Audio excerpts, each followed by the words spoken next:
तर पंकजा मुंडे थेट मुख्यमंत्री नवराजकीय कणीसमोर नव्या ऑफरने एकच खळबळ. भाजपच्या प्रमुख नेत्यांपैकी एक मानल्या जाणाऱ्या मंत्री पंकजा मुंडे यांनी भरसभेत एक विधान करून खळबळ उडवून दिली. त्यांनी मला राजकारणातून निवृत्त व्हावंसं वाटतंय अशी भावना बोलून दाखवली.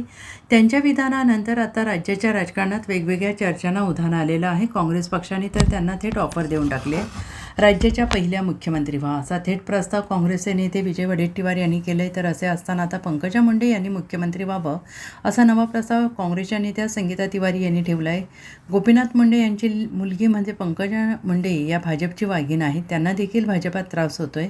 त्या बाहेर पडण्याचा विचार करत आहेत. त्या वैतागल्या आहेत. भाजपामुळे बाहेरच्या महिला त्रस्त आहेत, पण त्यांच्या पक्षातल्या महिला देखील त्रस्त असल्याचं समोर येते. हा हल्लाबोल संगीता तिवारी यांनी केला आहे. तसंच पंकजा मुंडे जर काँग्रेसमध्ये आल्या तर आमची ताकद वाढेल. त्या खरंच राज्याच्या मुख्यमंत्री होऊ शकतात.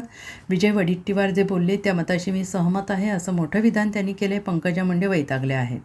रिटायरमेंट घेण्याचा विचार करण्यापेक्षा त्यांनी आमच्याकडे येऊन मुख्यमंत्री व्हावं यासाठी विजय वडेट्टीवार हे राहुल गांधी यांच्याशी बोलतील अशी खुली ऑफर त्यांनी पंकजा मुंडे यांना देऊन टाकली आहे. काँग्रेस पक्षाचा त्यासाठी पाठिंबा असेल असं त्यांनी एक प्रकारे बोलून दाखवलं आहे. जे या राज्यातील देशातील केवळ ओबीसीचं मत, पण ओबीसी नेतृत्वाला बाजूला सारण्याचं काम मुंडे साहेबांच्यापासून अन्याय सुरू झाला आहे. ते आज गेलेत बिचारे. त्यामुळे त्यांना असं वाटत असेल की आम्हाला न्याय मिळत नाही, कदाचित पक्षामध्ये आम्हाला आमच्या सगळ्या एवढ्या त्यागाला महत्त्व नाही. त्या उद्वेगातून ते म्हणाले असतील कदाचित. ह्या भावना कधीकधी बोलून दाखवतो, ज्यावेळेस त्रास वाढतो त्यावेळेस त्या भावना सहज येतात. पण मला वाटतं की पंकजाताईंना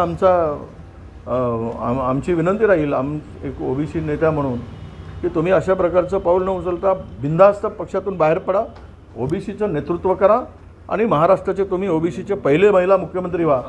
यासाठी आम्ही तुम्हाला साथ देऊ. बाहेर पडा भाजपातून आणि या मैदानात आमची त्यांना विनंती असणार आहे. पंकजा मुंडे जर का भाजपमधून बाहेर पडलं, काँग्रेस त्यांना पक्षात घ्यायला तयार आहे? 100% घेऊ.